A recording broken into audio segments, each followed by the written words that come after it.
نہیں، آج تک آپ کئی لوگوں کو دیکھتے ہوں گے کہ وہ اپنے سلسلے کی تعریف کرتے ہیں، اپنے پاس مرید بننے کو زیادہ فوقیت دیتے ہیں، لیکن میرے پاس میرا تصور الگ ہے۔ میں اتنا کہتا ہوں تو جدھر بھی بن لیکن صحیح جگہ بن، جدھر بھی بن لیکن صحیح جگہ بن۔ میرا مقصد صرف آستانے بن نہیں، آستان غوثیہ کا تصور، اور ہمارے والد محترم بزرگوار جو ہم کو بتائے ہیں اور سکھائے ہیں۔ مراد کتنے مریداں ہمیں بنا رہی، کتنے لوگ ہمارے پاس آ رہی، یہ کانسیپٹ نہیں، کتنے لوگ ہدایت پہ آ رہی۔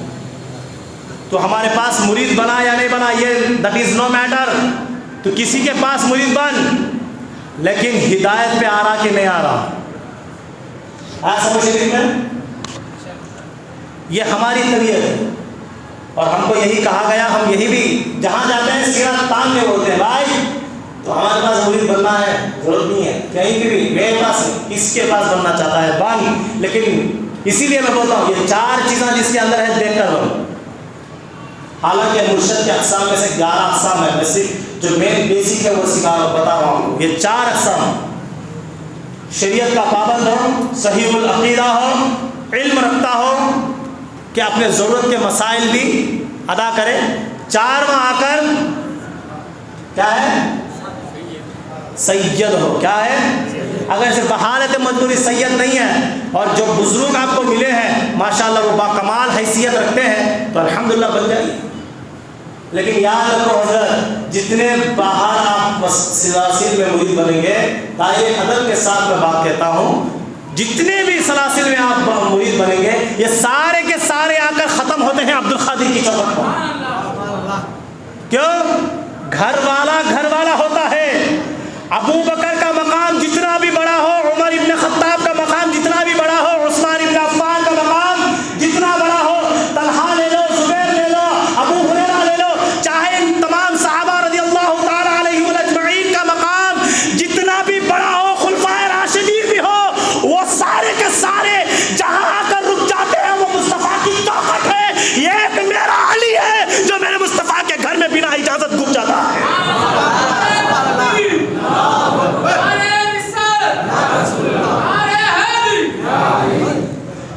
حیدری پر نعرے پر ذرا زور لگاؤ میرے بھائی، سنیت کی علامت ہے۔ وجہ اس کی یہ ہوتی ہے بہت سے لوگ حیدری کا نعرہ لگاتے ہیں، شیعہ بولتے ہیں، شیعہ گیا آج کل ہمارے دیکھ کو سیکھے وہاں، حقیقت مصطفیٰ کے گھرانے کے سچے غلام تو ہم ہیں۔ جب تک ہمارے گلوں میں سیدوں کا پٹا ہے شیطان کا داؤ پیچ نہیں چلتا۔ کیوں؟ ہمارا نبی بے مثال، ہمارا علی بے مثال، ہمارا غوث بھی بے مثال، اور اللہ تعالیٰ اتنے بے مثالوں کو چلنے والے ہم گنہگاروں کو بھی بے مثال بنا دیا۔ یہ اللہ کا سب سے بڑا فضل ہے کہ ہمارا خدا کسی کا خدا ایسا نہیں جیسا ہمارا خدا ہے۔ صحیح بات ہے نا؟ متفق ہے میری بات سے؟ کسی اور کا خدا نہیں ہے جیسا میرا خدا، کسی اور کا نبی نہیں جیسا میرا نبی، اور یاد رکھیں آپ، بڑی ذمہ داری کے ساتھ بات کر رہا ہوں، انبیاء کے بھی بھائی ہیں، انبیاء کے بھی رشتہ دار ہیں، لیکن جس طرح میرے نبی کا بھائی ہے، میرے نبی کا بھائی کون؟ شیر خدا، فتح خیبر، کون؟ علی باب العلم۔ میرے آقا فرماتے ہیں لوگوں تم لوگ جانتے ہو کہ محمد عربی کا علم کتنا ہے صلی اللہ علیہ وسلم؟ تم جانتے ہو میرا علم کتنا ہے؟ کان وما یکون کا علم اللہ تعالیٰ نے میرے نبی کو عطا فرمایا ہے۔ میرا نبی اللہ کی عطا سے ہر شے کو جانتا ہے، جب خدا ہی نہ چھپا، جب خدا ہی نہ چھپا تو خدا سے بڑا علم کیا ہو؟ جب خدا نے خود میرے نبی کے سامنے اپنا جلوہ دکھا دیا تو اللہ تعالیٰ، اللہ کے رسول فرماتے ہیں لوگوں تم جانتے ہو میرا علم کتنا ہے؟ خدا کے بعد دنیا میں سب سے بڑا علم میرے مصطفیٰ کا ہے۔ تو میرے آقا فرماتے ہیں انا مدینہ العلم، میں علم کا شہر ہوں، شہر علی کی بابوہا، علی اس کا دروازہ ہے۔ جتنا بڑا شہر اتنا بڑا دروازہ۔ اب لوگ کہیں گے علی کے بعد کیا کہتے ہو، علی سے ہم کو جمتا نہیں، علی کے پاس نہیں جاتے۔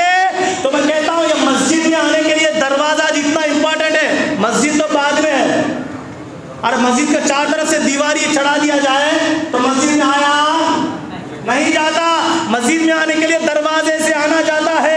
ایک مرتبہ میرے علی بڑی موج میں تھے, ذرا انٹرسٹ ہے آج ذرا گھر کی بھی تعریف کر لیں, رمضان کا مہینہ ہے, ذرا گھر والوں کی بھی تعریف کر لیں. بہت سے لوگ سادات سے بھی جلتے نا, تو ان لوگوں کا بھی ذرا برین واش کر دیں, سمجھ میں آ جائے کہ کیا معاملہ ہے. میرا علی موج میں تھا. کسی نے آ کر کہا اے علی, اللہ کے رسول نے آپ کو باب العلم کہا ہے. بولے ہاں.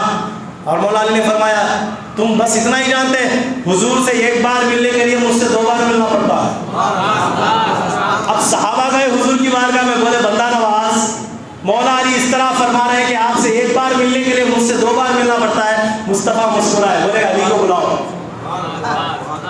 حضور جانتے ہیں لیکن قیامت کی صبح تک دلیل دینا چاہتے ہیں, کیونکہ حضور جو بولے وہ حدیث بنتی ہے. صحابی بولنے سے حدیث نہیں بنتی, حضور کے کہنے سے حدیث بنتی ہے. تو حضور بلا کر پوچھا اس لیے رہے ہیں تاکہ قیامت کی صبح تک کوئی یہ سمجھ کر اس بات کو رد نہ کر دے یہ علی نے کہا تھا. سرکار بلا کر اس کو مہر لگا کر کہتے ہیں نہیں علی نے نہیں, علی تو کہا تھا میرے سامنے, میں نے مہر لگا دیا. قیامت کی صبح تک کے بعد سب کو ماننی پڑے گی. مصطفیٰ بلائے, مولا علی آئے. سرکار نے کہا علی میں کیا سن رہا ہوں؟ بولے بندہ نواز حکم فرمایا. کیا کہا تھا تم نے؟ کیا مجھ سے 1 بار ملنے کے لیے تم سے 2 بار ملنا پڑے گا؟ جی سرکار. بولے کیسے بتاؤ؟ میرا نبی رحمت والا, میرا نبی شفقت والا, میرا نبی کریم والا, میرا نبی رحیم ہے, سب جانتا ہے, لیکن پھر بھی پوچھ رہا ہے. قیامت کی صبح تک مہر لگانی ہے نا, کوئی یہ بات نہ کہے یہ علی کے اقوال ہیں اس کو ہم نہیں مانتے. حضور اس کو حدیث بنا رہے ہیں, حضور اس کو حدیث بنا رہے ہیں. آئے میرے آقا انعامدار, مجھے کیا معاملہ ہے؟ بولے یا رسول اللہ آپ نے تو کہا تھا, آپ کے کہنے سے میں کہا. بولے میں نے کب کہا کہ مجھ سے 1 بار ملنے کے لیے تم سے 2 بار ملنا پڑے گا؟ یا رسول اللہ آپ نے تو فرمایا تھا کہ میں شہر ہوں, علی دروازہ ہے, تو شہر میں آتے وقت دروازے سے آنا پڑتا ہے, جاتے وقت بھی دروازے سے جانا پڑتا ہے. تو سرکار سے 1 بار ملنے کے لیے مجھ سے 2 بار ملنا پڑتا ہے. سرکار سے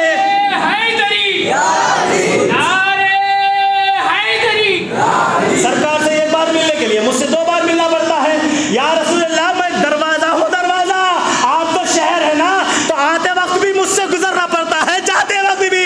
تو میرے آقا مسکرا کر کہتے ہیں لوگوں سنو, میرا علی جو کہتا ہے وہ حق کہتا ہے.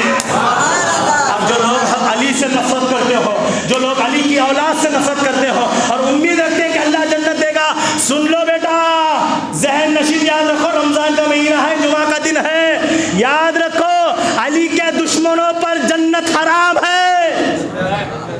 بڑی ذمہ داری کی بات.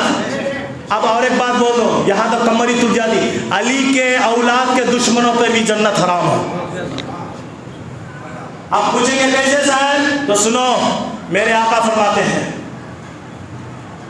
علی جسے چیٹی دے گا, علی جسے چیٹی دے گا وہ جنتی ہے. کیا فرمایا؟ ابو بکر صدیق کے پاس ایک صحابی آئے, بولے مولا علی کے بارگاہ میں, علی کے حضرت ابو بکر کے پاس آئے. تو ابو بکر صدیق اس کے راوی ہیں, وہ فرما رہے ہیں میں نے حضور سے سنا ہے کہ علی جنت میں جانے کے لیے, علی جس کو چیٹی دے گا وہ جنت میں جائے گا. وہ صحابی جا کر علی سے بولے کہ ابو بکر صدیق آپ کی تعریف میں اس طرح فرما رہے ہیں. تو مولا علی نے فرمایا جاؤ ابو بکر سے کہو میں بھی حضور سے سنا ہوں, بے شک حضور نے کہا ہے علی جسے چیٹی دے گا وہ جنت میں جائے گا, اور مجھ سے کہا ہے علی ابو بکر کے دشمن کو چیٹی نہیں دینا. یہ محبت ہے. تو لوگ کہتے ہیں کیسے؟ سنو, میرے آقا فرماتے ہیں جو میری اولاد سے محبت رکھے گا وہ مجھ سے محبت رکھے گا, اور میری محبت اسے جنت میں لے کر جائے گا. پھر فرمایا جو میری اولاد سے بغض رکھے گا اس نے مجھ سے بغض رکھا, اور میری عداوت میرا بغض اسے جہنم میں لے جائے. آیا سمجھ شریف میں؟ مولا علی کی شان, مولا علی کی اولاد کی شان. اب یاد رکھیں ایک بات, اب یہاں خلاصہ دینا چاہوں گا. سید کس کو کہتے ہیں معلوم ہے آپ کو؟ سید معلوم ہے؟ آج کل ڈپلیکیٹ سید آپ ہو گئے نا, ہر ایک جنے کی نامہ سے پہلے سید لکھا دیں. میرے باپ کس کے خاندان سے بولے تو جواب ہی چھتا نہیں, کیا کہ ہمارا با لکھی. تیرے باسی مجھے تو ہمارا دادا لکھے. یاد رکھو جو انسان اپنے آپ کو جھوٹا سید لکھتا ہے اس پر جنت حرام ہے. دنیا میں بھی اس کا خاتمہ بالخیر میں، نہ خبر میں نہ آخرت میں. ایمان سے گیا. میرے آقا فرماتے ہیں لعنت ہے وہ انسان پر جو شہرت اور عزت کے لیے اپنا نسب چینج کرے، بدلائے. جو اپنا نسب بدلاتا ہے، تبدیل کرتا ہے، وہ اپنی ماں کو گالی دیتا ہے. میرے آقا کا فرمان. یہ تھوڑے زمانے پہلے کیا چلا، صاحبہ کی عزت بلّہ کی. کیوں؟ ہماری کچھ کمال نہیں ہے اس میں. ہمارے رگا میں جو خون ہے اس کی عزت کر رہے لوگ. حضور کا خون ہے ملک کا. اس کی وجہ سے بڑی شان، بڑی عظمت، بڑی رفعت صاحبہ کی. تھوڑے جگہ جو بیکار قسم کہتے آتا ہے، چوکرا میں بیٹھ کو آئیڈیا لگاتی، کام کرنا حقاش نہیں، لیکن گھر میں بیگم کی صاحبہ کیا کرتی، چباتے تھے کمالے والے ماٹھی ملے ہوئے. اب کمانا اسے ہاتھ ہوتا نہیں، کام کر سکتا نہیں، آنکھ بالا کھایا، گھر میں بیگم کی بات آ تو کیا کریں، صاحبہ کی عزت بنا گئی تو کھیڑے میں گیڑے میں کالی جا تو ہمیں بھی صاحبہ بول کر شروع کریں. بس اب صاحبہ بولے ان کی عزت نیازہ پڑھے. ویسا یہ لوگ اپنے آپ کو جھوٹا سید لکھتے ہوئے، یہ ہماری تحقیق ہے، ایسا میں ہوائی بات نہیں کر رہا. سید لکھتے لکھتے آج ایک سیدہ لکھ لیا. جو خاندانی سید ہوتا ہے، یاد رکھیں بہت سے لوگ ریزرویشن کے لیے ایسے بھی ساتھ ملے ہیں، ریزرویشن نہیں مل رہا سیدہ بول کر کیا کریں، اپنا نام سید سے ہٹا کر شیخہ میں لکھیں. تھوڑے ہیں ایسے، تھوڑے جو لا علمی کی وجہ سے بعد میں ہم لوگوں نے ان کو سمجھایا تو وہ ہماری بات پر اعتراف بھی کرے اور اپنا نام بھی چینج کر لیں. الحمدللہ. لیکن جو لوگ جھوٹ باندھتے ہیں، اپنے آپ کو سید لکھتے ہیں، تو لکھنے سے پہلے 100 بار سوچو. جب تم اپنا نام سید لکھتے ہو تو تمہارے، اگر سے میں حقیقت بتاؤں نا تو تمہارا ہاتھ ٹوٹ کر گر جائے گا. سید کی حقیقت اگر سے میں آپ لوگوں کو بتاؤں نا، کوئی آپ کے گردن پر چاقو رکھ کر کہے کہ سید لکھ تیرا نام، تو آپ اپنی گردن کٹانا گوارا کریں گے، اپنے آپ کو سید نہیں کہیں گے. اتنا بڑی لعنت ہے اللہ کی جو انسان اپنے آپ کو جھوٹا سید لکھتا ہے. وہ اپنی ماں کو گالی دیتا ہے، اور جو سید اپنے آپ کو لکھتا ہے وہ سیدوں کو بدزن اور سیدوں پر گالیاں اور تہمت لگاتا ہے. تو معزز سامعین کرام، اس پر توجہ رکھنا بہت ضروری ہے. اور یاد رکھیں ایمان کا درس چل رہا ہے رمضان میں، تو میں آپ لوگوں کو سمجھانا چاہتا ہوں ایمان کا اہم رکن سادات کو ماننے سے بھی ہے. جو انسان کہے کہ صاحبہ ہمیں مانتے نہیں، انہیں اسلام سے خارج ہے. آپ بولیں کہ دلیل کیا؟ الحمدللہ فقیر کے پاس ہر چیز کی دلیل ہے. اللہ تبارک و تعالیٰ قرآن مجید برہان الرشید کے اندر فرمایا قُلْ لَا أَسْأَلُكُمْ أَجْرًا إِلَّا الْمُعَدَّةَ فِي الْقُرْبَى. اے حبیب آپ فرماؤ ان سے کہ میں دین کے بدلے کوئی اجر نہیں چاہتا، کوئی اجر نہیں، بس میری آل سے محبت کرو. کیا فرمایا؟ میرے آقا تو بہت تعریف فرمایا نا آل رسول کی، فرمائے نہیں فرمائے؟ لیکن اللہ تعالیٰ کیا کرا، آخری مور لگا کر قرآن میں آیت بنا کر نازل فرمایا. حدیثوں کو ضعیف بول کر تم کر سکتے ہو، لیکن قرآن کی آیت کو کیسے انکار کرو گے؟ اللہ نے فرمایا قُلْ لَا أَسْأَلُكُمْ. حبیب آپ بولو ان سے، حکم فرماؤ. اللہ اس میں امر کا صیغہ ہے. فرمایا اے حبیب آپ فرماؤ ان سے اجرا الا المعدد فی القربى، کوئی اجر نہیں چاہتا، میری اولاد سے محبت کرو. اور آل رسول سے محبت کرنا ہمارے لیے فرض ہے. کیا ہے؟ فرض ہے. ہم بولیں گے کیسے فرض ہے؟ اللہ تعالیٰ نے واضح فرمایا، حکم فرمایا ہے اللہ. اب بولے کہ ہاؤ بھائی، اب یہ جب باتاں بیانہ زیادہ آ گئے نا میرے بھائی، تو کیا کر لے رہے ہیں؟ آل رسول سے محبت کرنا. ہاؤ بھائی آل رسول سے ہم بھی محبت کرتے تھے، ہمیں بھی آل رسول کو تو بڑی محبت ہے. وہ آل رسول سرکار کے زمانے میں تھے، اب کون نہیں صاحبہ گیا جہنم میں. آیا سمجھ شریف میں. تو معزز سامعین کرام بلا آخر و تمثیل اللہ تبارک تعالیٰ نے رمضان المبارک کو بڑی عظمتوں اور برکتوں والا مہینہ فرمایا ہے. اور یاد رکھیں صبح ہی میں نے آپ لوگوں سے بتایا تھا عقیدہ اور عمل دونوں کو اکٹھا رکھو گے کامیاب ہوگے.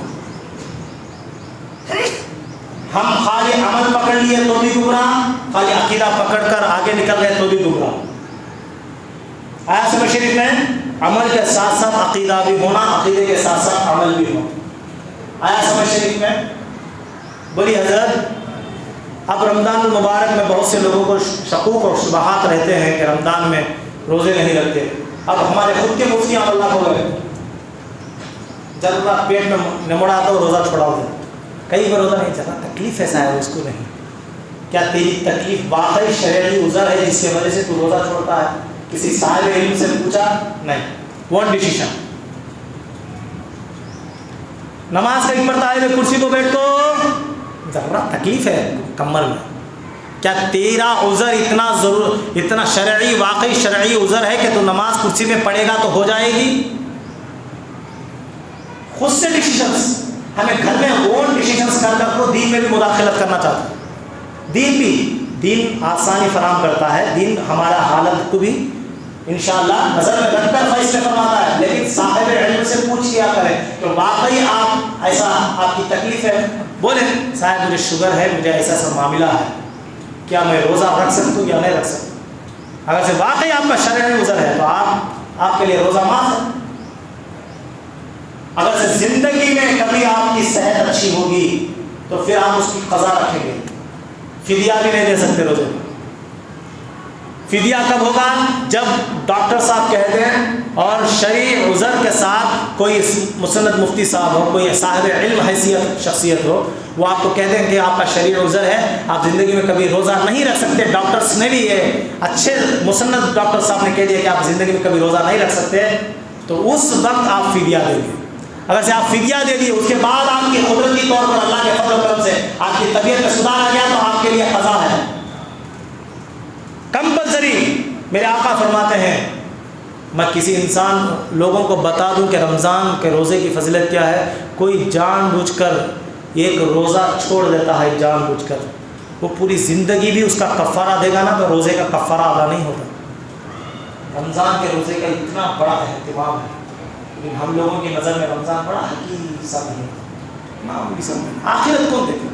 خدا کی قسم قبروں کے جلوے, آخرت کے جلوے نظر آ جاتے تو ہم لوگ کبھی بھی یہ کام یا عمل نہیں کرتے. میرے بھائی توجہ فرمائیں, حالتوں پر اپنی حالتوں پہ ترس کھائیں. کتنا ظلم کریں گے ہم اپنی طبیعت, کتنی گمراہی کے راستوں پر چل رہے ہیں, گناہ کبیرہ و صغیرہ میں مبتلا ہو رہے ہیں, نمازیں چھوڑ رہے ہیں, روزے چھوڑ رہے ہیں, تراویحاں چھوڑ رہے ہیں.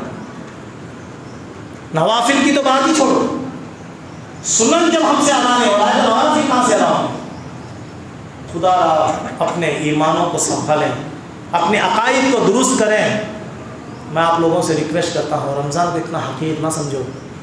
شوگر آپ کو سب سے زیادہ ہے تو ڈاکٹر صاحب سے پوچھو کہ کیا آپ کا معاملہ کیسا ہے, انسولین لینا ہی پڑے گا. تو آپ کے لیے شریعت یہ راستہ بتاتی ہے, اگر سے انسولین آپ کے لیے کمپلسری ہے تو آپ روزہ رکھ کر روزے کی حالت میں بھی انسولین لے سکتے ہیں. پھر اس سے زیادہ فراہم کیا کرے گی شریعت ہمارے لیے؟ ہمارے لیے شریعت مطہرہ نے بہت آسانیاں عطا فرمائی ہیں, لیکن ہم لوگ کیا کرتے ہیں؟ ڈپلیکیٹ مفتیاں, وہ ڈیسیشنس. ارے کم سے کم پوچھیا کرو کہ یہ صحیح ہے غلط, کرسی پر بیٹھتا ہے یا روزہ چھوڑتا ہے یا کوئی اور مسئلہ کرتا ہے, بولے کیسے کر رہے ہیں سر, بولے وہ ڈیسیشن.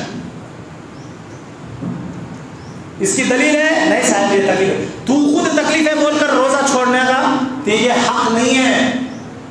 خود شریعت کو جانے, اسلام کو جانے, اسلام کو پہچانے, قریبی سے دیکھیں. ہم لوگ دین سے دور ہو گئے, اسلام سے دور ہو گئے, تو ہمارے اندر غیر مذہبوں کے باتیں زیادہ آ گئے. پرسوں ہر حال میں آ کر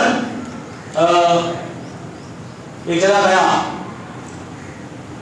وہ گھراں کو یہ لگاتے ہیں حضرت چوکھٹ وغیرہ, معلوم آپ کو؟ جی معلوم, چوکھٹ لگاتے وہاں. تو بولے صاحب فاتح دلاؤ. چلو اچھا کام کر رہے ہیں تو فاتح دلانا تھا, ہمارا اہل سنت کا رسم ہے, رواج بھی ہے, ہر کام ہم لوگ فاتح سے شروع کرتے.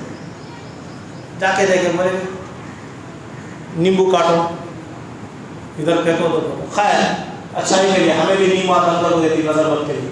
چل اچھی خیر کی امید رکھنا ہوا. ایمان والوں کی سب سے بڑی علامت کیا ہے معلوم؟ حسن ظن قائم رکھنا, اچھا سوچنا, نگیٹو سوچنا نہیں جلدی. جب تک کہ نگیٹو سوچنے کے لیے نگیٹو پروف ہونا, ہر انسان, ہر مسلمان دوسرے مسلمان کے لیے حسن ظن قائم رکھنا, اچھا سوچنا, میں بھی خیر. اب پھر کیا کرے, اور رواجاں سب کیا کیا چلو ٹھیک ہے, یہ بھی کوئی مسئلہ نہیں. پھر کیا کرے؟ تو میں عموماً پر ہاں تو میں نہیں تھا، اس کے بعد میرا کام ختم ہو گیا. بکرا کاٹے، بکرا کاٹ کو اس کا خون لیے جو کام کرنے والے بیلدارا ہے. اب تماشے کی بات دیکھو، وہاں میں کھڑا ہو گیا ہوں، مجھے کوئی بھی نہیں گزرا، بیلدارا کو پوچھ پوچھ کے بول رہے کیا کرنا بھائی، اب ناول کھوڑے دے کیا، نیمبو کاٹیں دے کیا، نیمبو رکھیں دے کیا. میں بولا میں صاحب انو صاحب سمجھا. عجیب تماشا. اور وہ بیلدار صاحب کو کیا ہے، اردو بات کرنا بھی نہیں آتا، شاید وہ مسلمان بھی ہے کہ نہیں وہ بھی نہیں معلوم. یہاں تک ہمارا ایمان کمزور ہو گیا. اب وہ بکرا کیا کرتے، آلموسٹ ہمارے پاس یہ رواج ہے، سمجھ تو ہے، بکرا کاٹتے ہیں، مرغی کاٹتے ہیں، سب کیا کرتے ہیں، اس کا خون لے جا کر دیوار پر لگاتے ہیں. کہیں کہ وہی کالی کا دیوی کو بلا رہی ہے میں. اللہ تعالیٰ قرآن مجید برہان رشید کے اندر فرمائے انما حرم علیکم المیتۃ والدم ولحم الخنزیر وما اہل به لغیر اللہ. خون کو اللہ نے حرام فرما دیا ہے، کھانے پر بھی خون ناپاک چیز ہے. ناپاک چیز کو گھر میں لگا کر کیا رحمت کی امید کر رہے ہیں ہم لوگ. آج ہم لوگ دین سے دور ہو گئے، اسلام سے دور ہو گئے، تو غیر مذہب ہمارے دماغوں میں گھس رہے ہیں. ہر جگہ کوئی زیارت تکلیف ہو گئی، صاحب کے پاس لگا دے، صاحب کیا ہوا، وہ تو کریں گے کہ ہم یہ فرشتہ ہے آسمان سے نازل ہوا، اسے تکلیف ہی جاتی نہیں. اب ذرا زخم آ گئی، بخار آ گئی، ذرا پریشانی آ گئی تو صاحب تکلیف، وہ تو کراتی ہی جائے گی، جادو کریں گے گی، نہ پیڑا ہو جائے گی، جنات کا دوسرا کام ہی نہیں، خالی وارث ہوتے ہیں. زندگی کا تماشا بنا دیا لوگ. ایک ایسا ماحول کریٹ کر رہے لوگ، نہ دین سیکھے نہ اسلام سیکھے. اب کوئی تو بھی اب ہمارا مسئلہ کیسا ہے، جو ہے وہ ہے، بابا صاحب جو ہے نہیں معقول ہے. آج تک یقین جانو میں نے کبھی بھی بابا صاحب کے منہ سے بات نہیں سنی کہ تمہارے پر جادو ہوا ہے، کبھی بھی نہیں زندگی میں. جو لوگ نہیں لگا ہو جاتا، اچھا ہو جائے، کریں گے انشاءاللہ، یہ چلا تھا.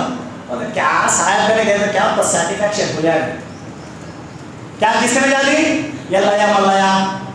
ابھی دوسرے بھی تماشے والے والا ہے، ہمارے کو اٹھا کے جنا سب کے پاس ہے. اب انہیں کیا کرتی، 15,000 دے، 20,000 دے، 15,000 دے، 25,000 50,000 علاج کر دو. گئے سر مانا گیرو کو رکھو، اللہ اکبر، ایسے کیسا ہے حضرت، گلے میں لچھے گیرو کو رکھو، پیسے نہ چل دے رہی. بعد میں علاج کیا ہوتا، کیا بھی ہوتا نہیں. پاؤں میں کے جوڑ میں گئے، ہاتھوں میں کیا بٹا گئے، گلے میں کے لچھے گئے، سب کرنے کے بعد پھر گھوم پھر کو آستانے کو سے میں کو صاحب. اب ان کی باتوں میں ایسی ہنسی آتی، جب شروع میں بولے سنتے رہے پورا کمانے کا ہوئے. اب کون تو بھی نوا آئٹم آیا ہمارے جمبر ملک میں، فلاں صاحب کو اسے چمچے جوڑ ہو جاتے 4-5 جوڑ ہو جاتے، کیا کرتے کمیشن. ہاں اسے 10,000 کی آگے والے سے لیے تو 2,000 دے کمیشن، 30,000 کو اتنا کمیشن، 5,000 کو اتنا کمیشن.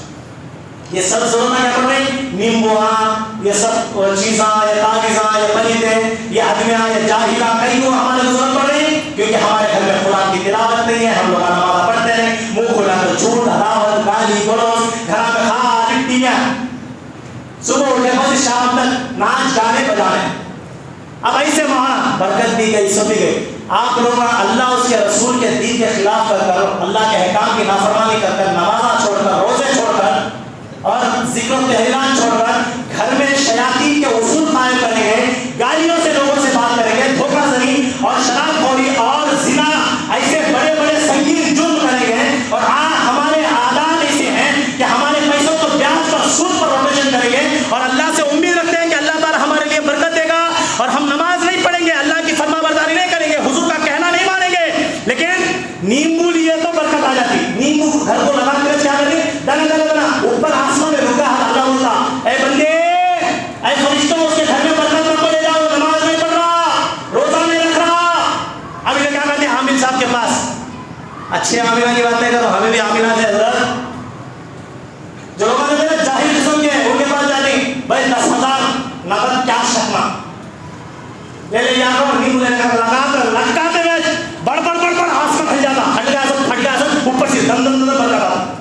اللہ بولا ارے برکت کیسا دی اس کے گھر میں، بولے نہیں اللہ تو بولے تو ہمیں رکا کو رکھے تھے. ایک عامل صاحب جب نیمبو بنتے میں برکت چل رہی، دروازہ کھل گئی ہوگا. نعوذ باللہ، جہالت کی حد ہو گئی لوگوں.